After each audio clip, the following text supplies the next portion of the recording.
Russia's actions could be interpreted as a desperate attempt to reassert its influence and protect its interests in a world that constantly feels like it's trying to box it in. This doesn't excuse the aggressive and often reckless tactics they use. They're not just standing their ground, they're willing to destabilize entire regions to achieve their goals. Is Russia justified in its actions? Not a chance. They're acting like a bully on a global playground, throwing their weight around to protect a narrative that serves their interests while disregarding the impact on innocent lives.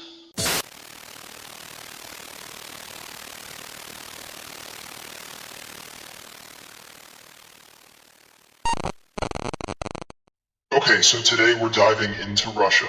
It's a beautiful country, right? Huge and stunning landscapes. But honestly, I don't know much about the Russian people.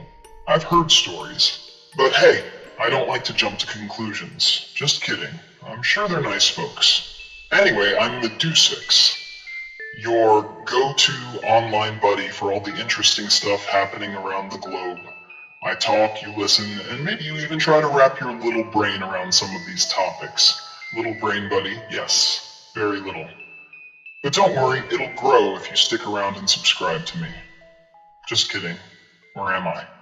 So today's burning question: is Russia justified in its actions on the global stage, or is it merely a bully exploiting its power? Let's break it down. On one hand, Russia's actions could be interpreted as a desperate attempt to reassert its influence and protect its interests in a world that constantly feels like it's trying to box it in, especially with NATO and Western powers pushing closer to its borders. For years, Russia has been concerned about NATO's eastward expansion, feeling encircled by a military alliance that once vowed not to expand into former Soviet territories. They see themselves as defending a sphere of influence they believe is under threat. Now, let's get real. This doesn't excuse the aggressive and often reckless tactics they use. They're not just standing their ground, they're willing to destabilize entire regions to achieve their goals. Take Ukraine, for instance. In 2014, Russia annexed Crimea, claiming it was protecting ethnic Russians living there. This bold move was a blatant violation of international law, leading to widespread condemnation and sanctions from the West. The conflict in eastern Ukraine has claimed thousands of lives and continues to create turmoil. Reports indicate that Russia has used cyber warfare alongside conventional military action, targeting critical infrastructure to destabilize the nation. A recent example is the cyber attacks on Ukraine's power grid, which left millions without electricity. Russia didn't stop there. Its support for separatist movements in various former Soviet states shows a willingness to use destabilization as a strategy to maintain influence. Let's not forget Syria. Russia has been a key player in the Syrian Civil War, propping up Bashar al-Assad's brutal regime. By intervening militarily, Russia secured a foothold in the Middle East while allegedly fighting terrorism. But let's face it, their real goal was to assert dominance in a region where Western powers have historically held sway. The airstrikes and support for a regime responsible for horrific human rights abuses paint a picture of a country more interested in power plays than genuine peace or stability. The use of cluster munitions and targeting of civilian infrastructure have raised alarm among human rights organizations. Amnesty International reported numerous instances of indiscriminate bombings that resulted in civilian casualties. And it doesn't stop there. Look at the recent tensions in Georgia and Moldova. Classic examples of Russia flexing its muscles in its so-called near abroad. The 2008 war in Georgia is a textbook case of Russia employing aggressive tactics to reassert control over former Soviet territories. They're willing to back separatist movements in these countries to keep them from aligning too closely with the West. The ongoing conflict in Transnistria and support for separatists in Abkhazia and South Ossetia are stark reminders of Russia's readiness to use intimidation rather than diplomacy. This approach has transformed these regions into frozen conflicts, stifling their development and sovereignty, while Russia plays the puppeteer. Now let's address the narrative Russia pushes. They love to play the victim, claiming that the West is the aggressor, encroaching on their space. But let's not forget that this is a narrative crafted to justify their own actions. It's classic deflection.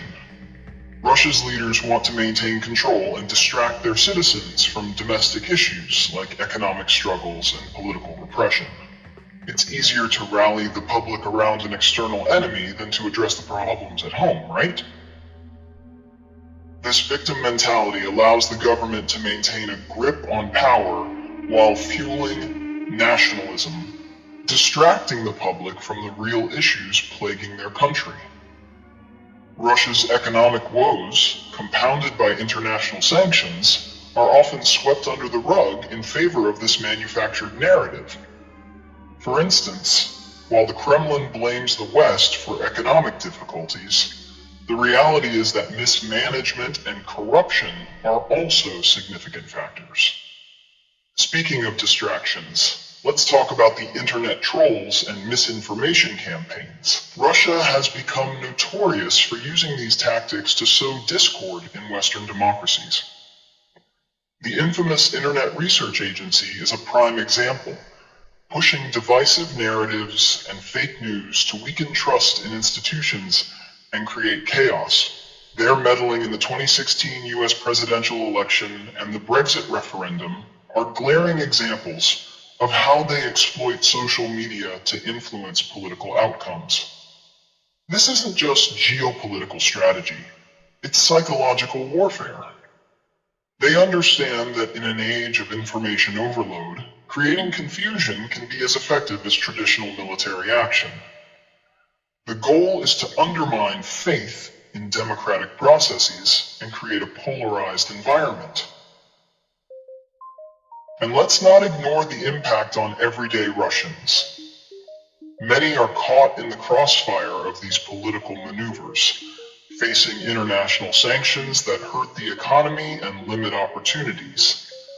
They're not all on board with the government's actions, but dissent is dangerous. Take Alexei Navalny, for instance, an outspoken critic of Putin who was poisoned for his beliefs.